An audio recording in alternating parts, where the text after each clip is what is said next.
Welcome to the interview with PREGAME. I'm Ciara Pressler, founder of PREGAME, interviewer of game changers, creators, and innovators.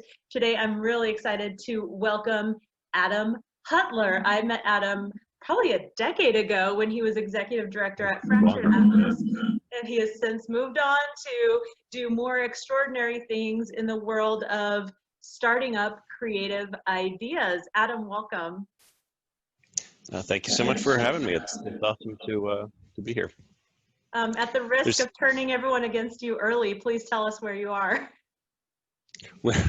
Yeah, I'm in my home office. I moved to Hawaii this last year. So we're on Oahu. We're in a town called Kailua on the east coast of the island, and it's very nice here. If you got to be quarantined somewhere, there are far worse places to be. So you went from New York, New Jersey, all the way to Hawaii. Correct. Wow. Yep. Was there a culture shock at first, or were you just glad to be in a totally new environment? I mean, there certainly are culture, mini culture shocks, and some bigger ones. I mean, it's definitely a different pace, definitely a different, I don't know, a kind of attitude toward life and family and work and things like that. And but we were very ready for it.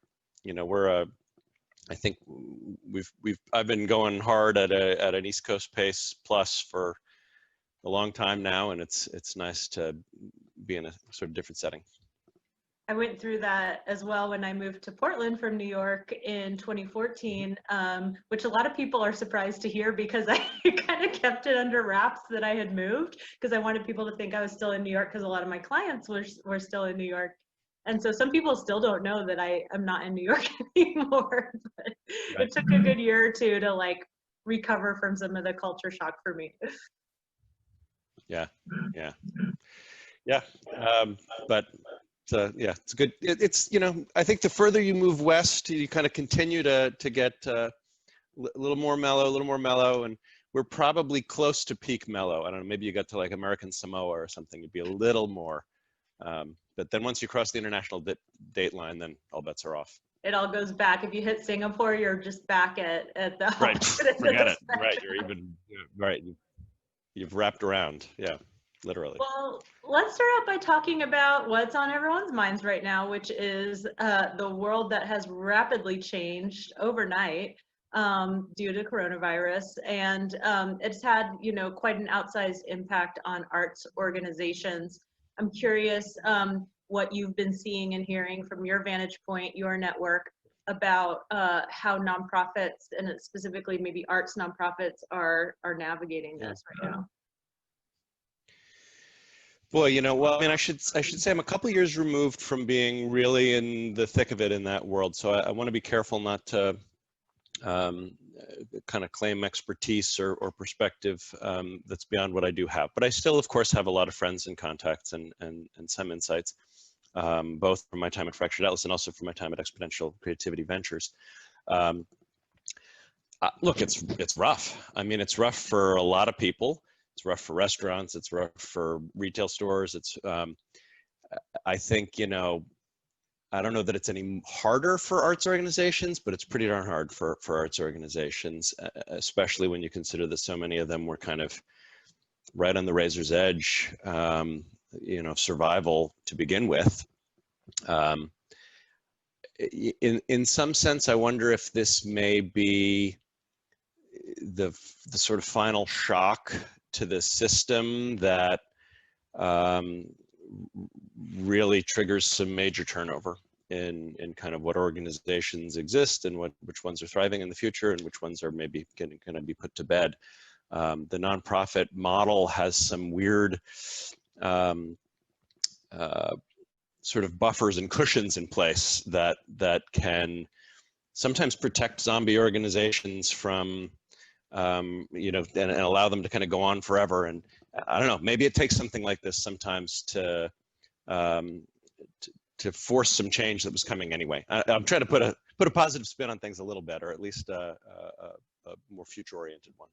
I hear you. I do think there's a slice of positive survival of the fittest aspect to this. It's something I've been talking about behind closed doors with other advisors to startups and entrepreneurs, in that sometimes, certain organizations were struggling to begin with, and this will be either that shock that they needed to see that what they were doing wasn't working, or it's a convenient excuse to get out of the game when they were struggling, on their own for a while. Sure. I mean, look, I think we have a tendency toward a certain amount of, I don't know, sort of sentimentality sometimes towards our organizations, and it's understandable and it's human. But I think it's important to remember with an arts organization in particular, the organization isn't, the point is not the organization, the point is the art, right? The organization is a delivery system. And the art will continue to exist whether the organization does or not. And the organization, arts organizations still for the most part follow this kind of late 20th century corporate industrial model in a lot of ways. And that worked really well in the late 20th century. Sort of post-war through the end of the, through the 90s even. But I don't know. There's lots of different ways of getting art from an artist's brain to an audience's brain. And traditional organizational models they're not sacred. They're a tool. I appreciate that. I think you're being extraordinarily humble right now because you have been recognized in the arts world, in the nonprofit world, in the business world as quite a leader for many years.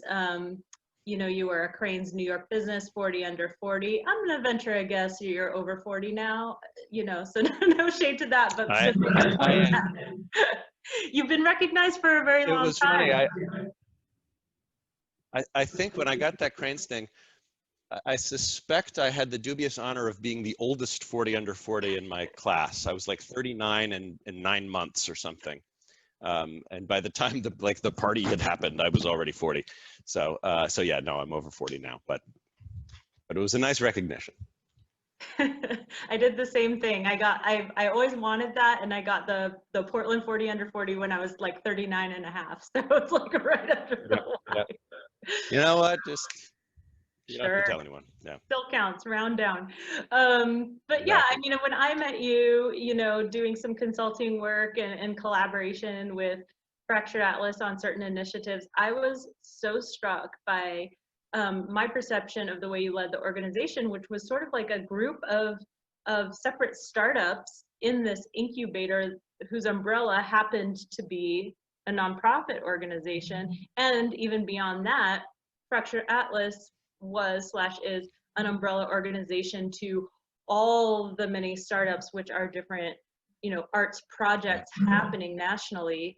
And a lot of people don't know the full spectrum of what Fractured Atlas does, but you have very hands-off approach to leadership. You really let people go in and lead their projects and take ownership, which was remarkable to me. And so I think you were always, 10 or so years ahead of where the rest of the industry, if you will, was in terms of being in the background of a nonprofit or arts organization. And I'm curious if that was hard won or just how you naturally lead. Yeah, well, thank you. That's very kind of you to say. I don't, I think people sometimes get confused about or muddy about the difference between kind of leadership and management. They're two totally different skills in my opinion. I think leadership is about kind of setting a vision and articulating it in a way that persuades other people to join you in that journey and to help you fight for it. That's it. It's about figuring out what's the destination and then inspiring people to join you on the journey. Management is a totally different set of skills, and we could go on about for a while. But yeah, I don't know whether it's natural mode or intentional. Probably a little. I am somebody who tends to get bored quickly of things, and I like new ideas, and I get excited about new problems and new challenges and things like that. And so I suppose to some extent the model that developed at Fractured Atlas was a reflection of that, and we were constantly trying new things and going in new directions, and I was sort of the chief innovator or whatever. But yeah, no, I have no need to run things indefinitely once they're set up. And I'm also okay if things don't work out. Like, not every idea needs to be, in fact, if every idea you try succeeds, then you're doing something wrong, because you're not being ambitious enough, you're not being creative enough, you're not being radical enough in your thinking, I think. So you try things, you go in a lot of different directions, and you see what works. And then you pour more fuel onto that fire, and when things don't work, you can't be sentimental, or you have to be ready to shut them down and move on. I think. That's exactly what our topic has been this week at Pregame in our daily accountability groups. We've been talking about, how do you know when it's time to push through and stick with something because your slump is merely that you're frustrated or tired or need some extra motivation or need to solve a problem, versus it's time to fold them. It's time to know when to walk away. Yeah. I think that's great that you're talking about that. I think that's one of the hardest questions in business, and it's something that I talk a big game or whatever, but I've always struggled with that, and I think a lot of people struggle with it. You hear these two conflicting bits of advice. The sort of Silicon Valley fail fast model, right? Of quickly figure out if something's not going to work and kill it and move on to the next idea. But there's also this much older, more sort of proven wisdom, around the idea of kind of, try and stick with it and keep going, and the little engine that could, and, eventually you'll see it through. And persistence is the key. And knowing when persistence is the key versus, boy, this is just not going to work, I need to cut my losses here, is incredibly difficult. And I think it requires humility and self-awareness, maybe more than anything else. Like, you've got to be honest with yourself about, is my desire to persist with this just because I'm emotionally invested in it? Or is my desire to bail on this just because it's hard and I'm tired? I think that's really tough and an important skill for leaders to develop. Yeah, there's a saying called check your motives, which is something I come back to personally to measure that. With, why am I doing this? Is this to assuage my ego? Is this to outperform my competitors? Is this to serve people? What's going on here really underneath all of it? And also having the right people to talk through things with when I'm stuck.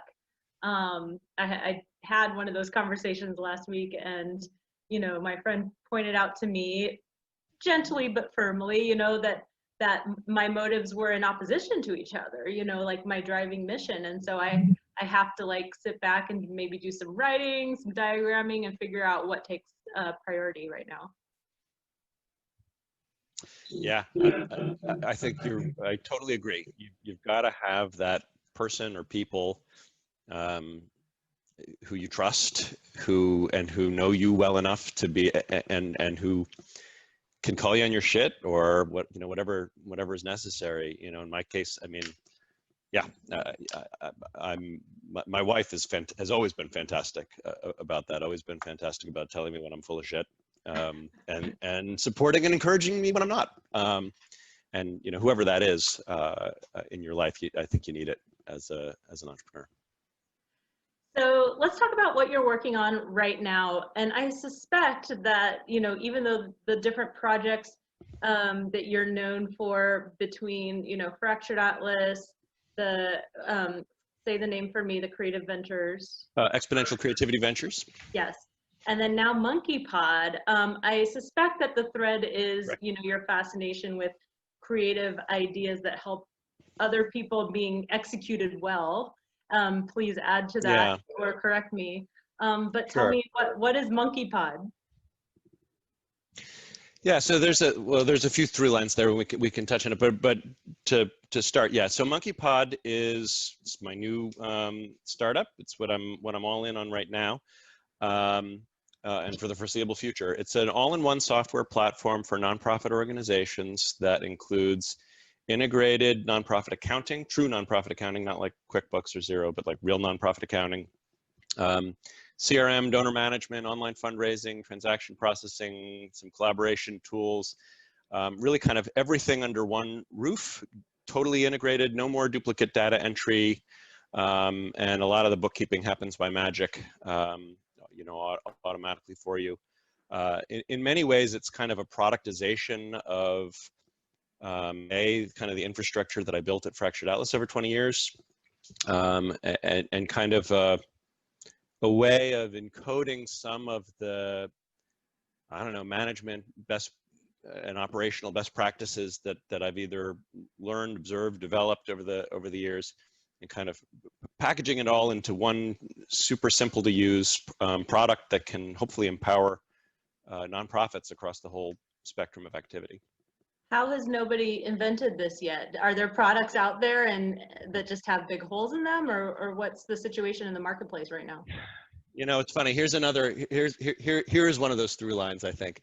People used to ask me, you know, does Fractured Atlas have competitors? And I would say, well, Fractured Atlas has a million competitors. You know, Fractured Atlas competes with Kickstarter, and competes with Eventbrite, and competes with the 1,000,001 insurance brokers, and to some extent it competes with the IRS, arguably, you know, on a conceptual level, and all these different things. But no, there's nobody else who does kind of who packages it all in that way. And I think the same is true with MonkeyPod. Certainly, there's other accounting platforms. There's other nonprofit accounting platforms. There's CRMs. There's donor management system. There's online transaction processing systems. There's project management tools. But I'm not aware of anything else. Certainly, well, I'm not aware of anything else that brings it all together in this way. I think there probably are, not probably, there are some products for like very large businesses, like true ERP systems that do this kind of integrated all-in-one thing, but that's a different kind of beast. Those are, you know, hundreds and hundreds of thousands or millions of dollars, and very, very complicated, and they're for Fortune 100 companies. This is, you know, $99 a month for small nonprofit organizations, and it's also just for nonprofits.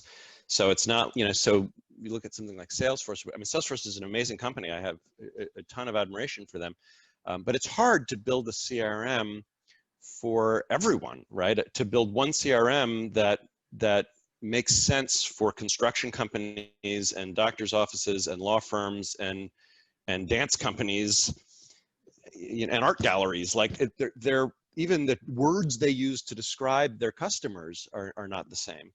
And so the fact that we were able to build something specifically for nonprofits is another, I think, important differentiator. Like, a donation is a first-class concept in MonkeyPod, right? You can record a grant as a first-class concept and say whether it's general operating or restricted, and there's all sorts of implications from that in terms of how it's accounted for and how it's managed, etc.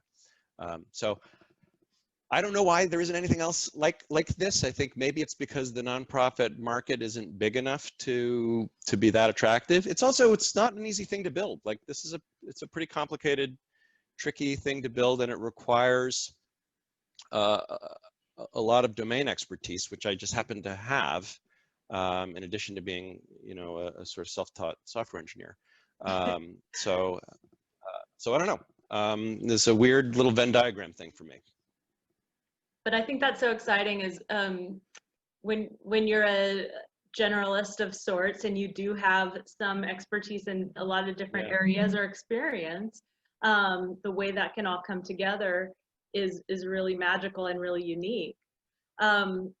A thing I struggle with, and I know a lot of my clients struggle with, though, is when you're coming from that sort of background where you have 20+ years experience in multiple fields, how do you build a product that is you know, serving all those needs, but yet specific enough to gain a market share?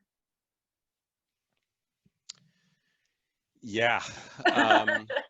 I don't know. Multi-million I mean, dollar I'm question. working on it. Yeah, I mean that there's a whole kind of cluster of questions around that, right? This question of how specific versus how general, and also like where do you draw the boundaries for a product like this that does so many different things? What do you say no to, right? What does not make sense to build into it? Like, for example, people have asked, maybe because of my background in the arts, like, is it going to include a ticketing component? And the answer is no. It will never include a ticketing component. We're gonna integrate with various ticketing platforms like Eventbrite, et cetera. But we're not going to build that into MonkeyPod because it's too specific to a particular subset of nonprofits. So I don't know that there's always necessarily a right answer, but you have to have some framework for answering these questions, and hopefully it all makes sense in the end. You know, I will say the trend right now, of course, particularly in consumer tech, is toward highly specialized, narrowly defined products that basically have, you know, one feature and just do it really well. And this is definitely swimming upstream on that. We're going in a very different direction, and maybe that'll work, maybe it won't, but I'd like to think that there's a need that's not being met. What have you learned in all your past experience that you are really working to apply right now, or, you know, do differently in the way that you build this project? You know, that's a complicated question because it's, you know, hopefully you're always learning, and hopefully you're always, you know, more often than not, you're learning the right lessons and not the wrong ones. I mean, I think certainly, obviously, there's a ton that I learned at Fractured Atlas over 20 years there, just about nonprofit organizations and the challenges they face, and the very like day-to-day kind of practical pain points that everybody complains about and struggles with, and being able to identify those and understand those and kind of solve them in a simple, you know, productized kind of way. That's probably number one. But also, you know, I worked for a couple of years as a venture capitalist at Exponential Creativity Ventures, looking at lots and lots of startups, and trying to understand and anticipate what causes them to succeed or fail. And so that's, of course, another perspective on this, and a very different one from the nonprofit experience. That's what I really want to hear about. So, you know, looking at which ideas you're going to invest in, like have some skin in the game, you know, the more you look at, the more you learn. And I know the more companies I advise, the faster I see patterns. And so what are some of those indicators that for you were like, oh, this is really promising? So, so Exponential Creativity Ventures, ECV, was I mean, it still exists. We still have a portfolio. I'm still managing it. We're not actively investing anymore. But so, you know, I don't know whether you use past or present tense, but when I would, you know, evaluate an investment, when we made investments, it was, you know, very early stage, often pre-revenue, more often than not pre-revenue. Usually the first institutional investor in, investing kind of alongside angels and things like that. And at that, I mean, this is true to some extent with all of VC, but especially with very early stage VC, you really can't rely on the kind of conventional business metrics that you learn in business school and that an established mature company would use, because they just don't exist. The data's not there. Like, you don't have the financial, you don't have the growth numbers, you don't have, so you've got to look at other things, and they tend to be more subjective too, which is hard. I mean, I think it's one of the reasons that early stage investing is really hard, and one of the reasons why there are not a lot of institutional investors investing at that early stage. It's usually angel investors who are a bit more sort of idiosyncratic and personal and sort of emotion and passion driven. But to answer your question, for me, it's got to start with the founder. Like, you're betting on a person at the end of the day, or a team. And so if I don't have confidence in the founder, it could be the best idea in the world, and I don't think it's gonna. I don't believe it's gonna go anywhere. I would always rather bet on a great founder with a mediocre idea than a brilliant idea in the hands of an asshole or an idiot. That's the quote of You the know, day. right, right. So, you know, so what makes a great founder? I mean, I think a lot of it comes down to what we were talking about earlier, about that question of, you know, can they answer that question of when do I push and push and push and push and push versus when do I cut my losses and try something else? That's so important for a startup. And so, you know, one of the things that I would sort of, I mean, there's a handful of founders who I invested in, who ECV invested in, who, you know, they're just like forces of nature. You're like, this person, I don't know how it's going to happen. I don't know what the path looks like. I don't know how she's going to get from here to there, but she's going to do it. Like, there's just no, this is like a tornado. That's a little more chaotic than probably would be an ideal metaphor, but, you know, like, force of nature, truly, like, just not going to be stopped. And I kind of don't know, and I don't really care what the exact path looks like, but this is somebody who's gonna do whatever it takes to see it through. And that's a personality thing, to a significant degree. And that includes both the ability to persist in the face of tremendous obstacles, or cut your losses and try something else. Like, you have to be able to do both of those things situationally, to have that kind of inevitability to your work. So I would say that's the number one thing I would look for. And so, you know, I would really look, like, self-awareness is really important. You know, I would often ask people, and this is something I used to do in job interviews too, I would often ask people questions that were designed to test whether they had an internal or an external locus of control. And Wow. so what I mean by that, I don't know if you've heard those terms before, but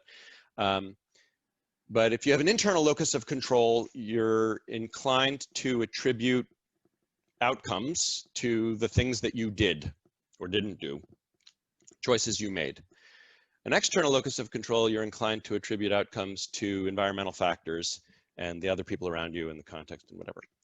And what the data shows is that the most successful people tend to be ones who have an internal locus of control about their failures and an external locus of control about their successes. So when they fail, they're inclined to think about, okay, what are the things that I did that caused this? What are the things I didn't do that could have avoided this?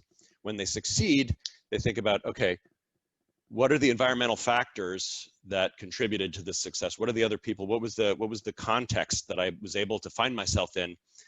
And that's not just, it's not about humility or whatever, but that's what's actionable, really. So, you know, I would ask people, you know, either founder interview or even a job interview or something like that, I'd ask people, you know, to talk about something that didn't work out and ask them to diagnose why.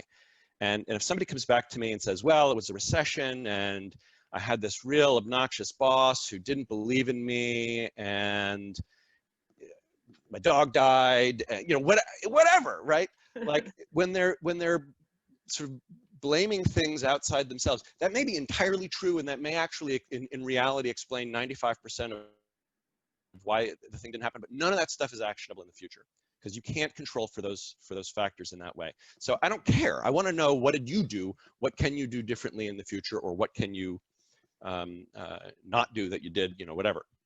And the same goes, you know, on the other side for the successes. So I don't know. That's kind of getting into the weeds a little bit, but that's a big thing that I would look at when assessing a founder. I love that. I talk a lot about, you know, once you've determined your company values, you know, of course you want to make sure they're actually accurate, not just aspirational, but keep them, I literally print them out and keep them next to the resume when I'm interviewing somebody, so that I can be honest about whether that person's matching up and the kinds of things they say and talk about with what our values are, because it's very hard to teach values. Right. Yeah. Yeah, How about absolutely. red flags when someone's bringing you a model, whether it's for a venture investment or just you're reading about something, hearing about something? What are Yeah. some of the red flags you see? Boy, there's so many. Um, um, you know, I think, well, so red flags, people who fail that previous test certainly is a big one, right? People who have a million and one excuses without taking any responsibility for something that went wrong or whatever. Or people who are overly inclined to take credit for things where they really kind of got lucky. I mean, 100% of my success, or 98% of my success in life was right place, right time. So, and I think that's true for a lot of people. But you know, so other red flags. I mean, people who can't take feedback well, and that's a subtle thing because, you know, as an investor in particular, you want a founder who can take feedback, who can hear what you're saying and understand it and digest it and learn from it. But you don't want somebody who's just going to roll over and substitute your opinion for their own, right? You don't want somebody who's so impressionable that they lack any kind of internal sense of vision or integrity or whatever. So, you know, somebody with you're looking for people with the kind of ego strength to be able to take feedback and hear it and digest it and understand it, and then take from it when it's right and set it aside when it's wrong. And so sometimes, you know, when I ask people challenging questions or critique something in somebody's startup pitch or whatever, and they'll get very defensive and they'll start, you know, arguing with me or picking a fight or whatever. I mean, that's like, we're done here. Like, you have to be able to, you don't have to agree with me. In fact, I hope you don't agree with me. I hope I can learn from you. But if your first reaction is to get your back up and get, you know, turn this into a fight or something, that's a bad sign. Certainly it doesn't bode well for the future relationship between investor and founder, but it also, to me, suggests you're not going to work well with your staff. You're not going to work well with your customers. Like, that's just, you gotta be more comfortable with bad news, I guess, or with things that you don't want to hear.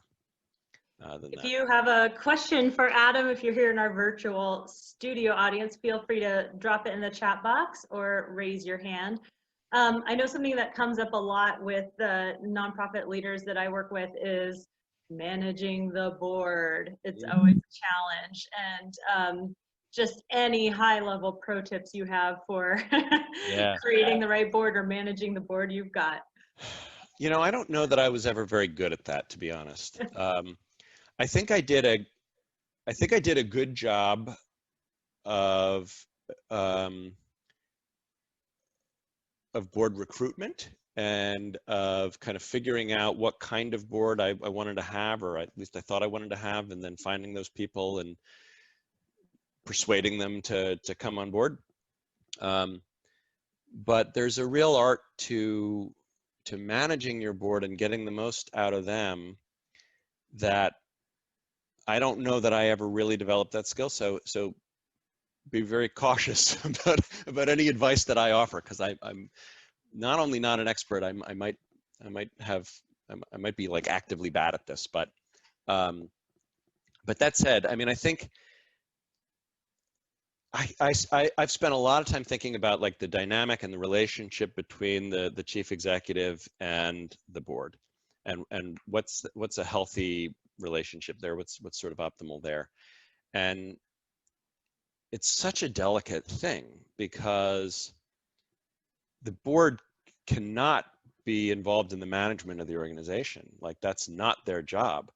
And if they're interfering if they're making it harder for the executive director or the CEO to do their work on a day-to-day basis, they're failing at their most fundamental job, which is to sort of support the organization and support the staff leadership's work.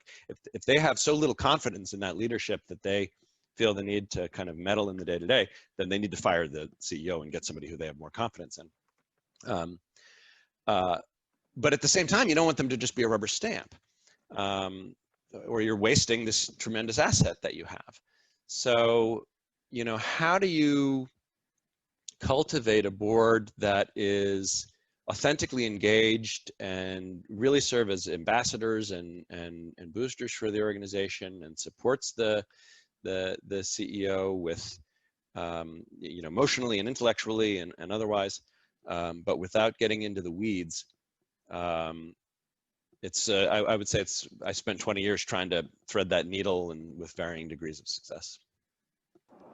All right, we do have a question here from Anna, and she is has a huge background in nonprofit. I'll let her explain. Go ahead, Anna. Hi. First of all, it's been so inspiring. I loved listening to you describe founder as a hurricane, as a potentially positive characteristic trait. So thank you for that. And yeah, I worked in museums in New York City. I went through the shock of leaving the city too, and I feel like finally I'm settling in. I worked at the Guggenheim and the Neue Gallery. And my first question is, have you heard of the kind of cultural investment firm? It's almost like a hedge fund called Otis. I haven't actually, no. Okay. The reason I ask is it's a model similar to what I want to do, which is it's essentially one part art gallery, one part art fund, but that allows investing in a collection with a kind of a more accessible entry price point. And the difference between Otis and my model is I also know that women and people of color in the art market are underrepresented, even though they will eventually reach museum collections and auction house prices, because of how, you know, you mentioned it yourself, it's a 20th century model, maybe even 19th century business model. Yeah. It's built for, you know, one particular kind of type of artist, really, and that's changing, but not fast enough. And so you can purchase these artists that are getting fellowships at Skowhegan or, you know, recognized by the Guggenheim when they need it most, and they're going to reach those prices eventually. And that's the basic idea behind it. And so I just wanted to know if you'd seen anything like that in the market. I know of Otis. Yeah. And I know there are other art funds, but with the eye towards, you know, fixing issues of equity that help both the artist and the collector. That's a great question. I'm not familiar. I'm not familiar with Otis, and I don't know of any specific examples. But I mean, I love the concept, and I'll tell you, it's one of the things I was proudest of about the work at ECV was the majority of our investments were founders, had founders who were women or people of color or both. Yeah. And look, I mean, I can make the sort of moral argument for that and be very comfortable making that moral argument. And I suspect with this audience, I don't even need to articulate that moral argument, but I can also make a ruthlessly capitalist argument for that. Yeah. Which is, look, anytime the other guy's got a blind spot, that's an opportunity for a competitive advantage. And so if I can use the bias, unconscious or otherwise of other investors, if I can use that against them, essentially, I mean, not really against them, but if I can exploit that opportunity by not being biased in that same way, or not being as biased at least, or being more aware of that bias and being able to adjust for it, then that's an advantage. That's a competitive advantage. I would sometimes think, like, when but by the time you take like say like an African-American woman founder who, was pitching me on something, and I would remind myself, like, by the time she's gotten to the point where she's got her PowerPoint up and is pitching me, like, she's overcome hurdles that I have not faced in life, and a lot of them. and on that subject of force of nature, persistence, and being able to get past whatever obstacles in your path, like that's a meaningful data point. Just the fact that she's there is a meaningful data point. Whereas if it's some, you know, young white dude from Stanford, maybe maybe he could have done the same thing with those obstacles, but I don't know. I don't have that data point in that case. So I love the idea of investing in diversity, not just for the sort of moral and social justice reasons, which are totally legitimate in and of themselves, but also because if you do it well, you can outperform. Excellent answer. I know all of us care very much about that.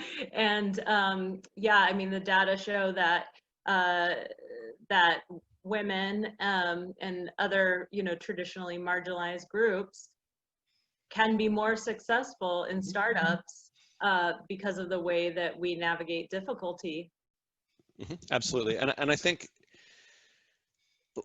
so yes, the data shows that, and I think it's going to show it even more in the future. I think the kind of world that we live in today and the kind of world that we're going to live in over the next several decades and century maybe, you know, I don't want to overly generalize, but I do think there are some differences, at least on a sort of tendency level, between male leadership styles and female leadership styles.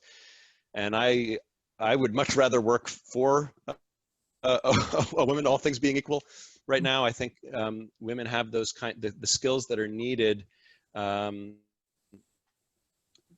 be effective leaders today, you know, about listening and consensus building. And again, I'm stereotyping and generalizing a little bit here, but I think the data suggests that there's something to it. Another question here from Cass. So this is a bit of a follow-up, but it also builds on your locus of control question, which I love. Sure. And I want to use in an interview for a position that I'm going to be a part of next week. But it makes me think about gender and other probably differences that inform how people are willing to take credit for things or not. Yep. And sometimes women are encouraged to take credit for things that they might not usually, because it shows power and assertion. Yep. Do you have recommendations for how to nuance that in a gender specific way? That's a fantastic question, and it's one of the things that that I frequently became frustrated with, and I never really. So you're right. There is the possibility. There's a possibility when testing for that of because you're going up kind of against some of the sort of lean-in advice that women are constantly getting, that you're getting some, you know, some false positives or false negatives, as the case may be, because of that. And God, I don't know. I suspect probably it may be that as a white male doing the interview, it's more of a risk for me than it would be with you. But I don't know. It's just a guess. I don't know if women who have heard that advice and are following it are gonna feel more pressure to behave that way when they're talking to, because they're, I don't know, they're supposed to, how to, you know, succeed in a man's world, or whatever the hell the underlying concept is there. So I don't know. I think, I guess I would just say, try to ask follow-up questions and try to make people feel comfortable and try to encourage them to really believe that you want, you know, you don't want to ask leading questions, but they've got to feel like they've got to feel comfortable with you before you get to that kind of vulnerable territory. Great. Well, we're almost out of time here, so I want to make sure that we ask you our traditional pregame question, which is, for you personally, how do you define success in your project?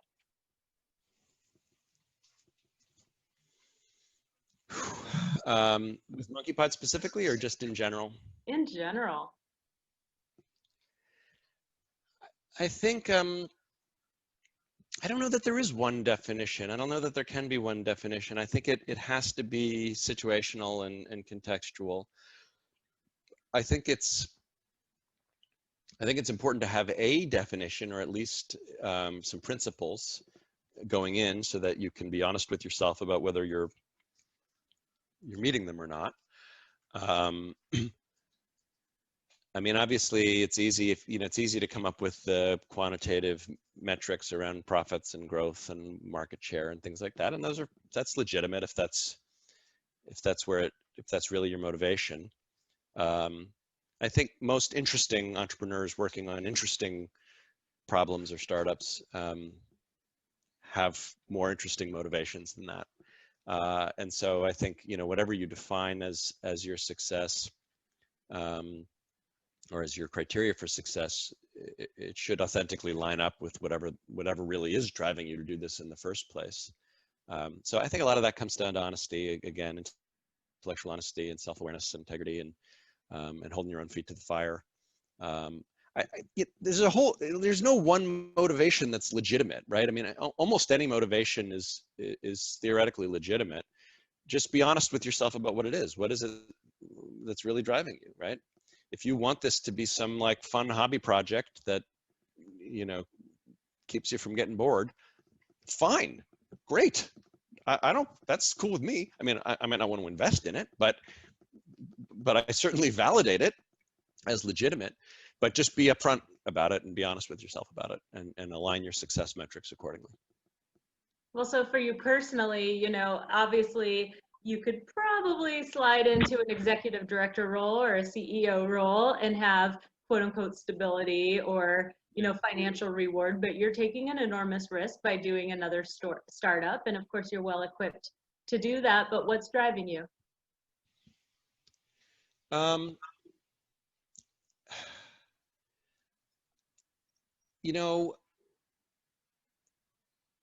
It's funny, when I ran a nonprofit, I was constantly frustrated with various aspects of the way nonprofits operate and the sort of culture in that sector. And I was really excited about getting into VC because I thought I was going to, finally be in a different culture with much, and boy, I could not have been more wrong. Like the VC culture I found far more distasteful in a lot of different ways. And the truth is, I think so much of my career has been about that kind of fuzzy intersection of mission and money, and how do you align, profit motives with mission motives and operations and all the rest. And I really do believe that tension is, this is a very roundabout way of answering the question, but I promise I'm getting to it. I really do believe that tension is overblown, and that if you can align things, whether it's a for-profit, nonprofit, whatever, if you can get those motivations aligned and those incentives aligned, you're gonna have a much greater impact on the world. And so MonkeyPod is, I would say, my latest and greatest attempt to evangelize on that concept, insofar as I'm trying to empower people who have amazing, important missions and are doing amazing, important work, but don't necessarily but are being held back in some way, or undermined by their own infrastructure, by their own basic technology tools and things like that. I mean, this is unsexy plumbing kind of stuff, but it's important and it makes a difference. And our first handful of organizations, whatever, I mean, we're saving them $10,000-15,000 a year on technology, and also freeing up their time and energy to really focus on the programmatic work, and that's hugely rewarding to me. And I like working with and supporting people who are doing interesting, important work. I'm not interested in the next photo posting app. Like, cool, man, go do your thing, but like, that's not for me. I like working with people who are working on hard challenges, important work, really trying to leave the world better than they found it. And so MonkeyPod is, I think, in terms of what I have to contribute, what I know, what I can do, what I can bring to the table, it's the best thing that I can offer to help that happen in a really like leveraged and distributed, decentralized way. Well, thank you, Adam, for all that you're doing to help those with a vision and a mission, and for your insights today that have been really valuable and have all of us thinking. Everyone, be sure to go check out monkeypod.io and connect with Adam on all the usual platforms. Thanks for everyone for showing up today and continuing to build what you're building and changing the game in your own corner. This is the interview. This is Pregame. I'm Ciara. Have a great weekend. I spit it cold like lyrically I'm a problem. That's when the show starts. I get it livid. I did it. So who the illest spitter?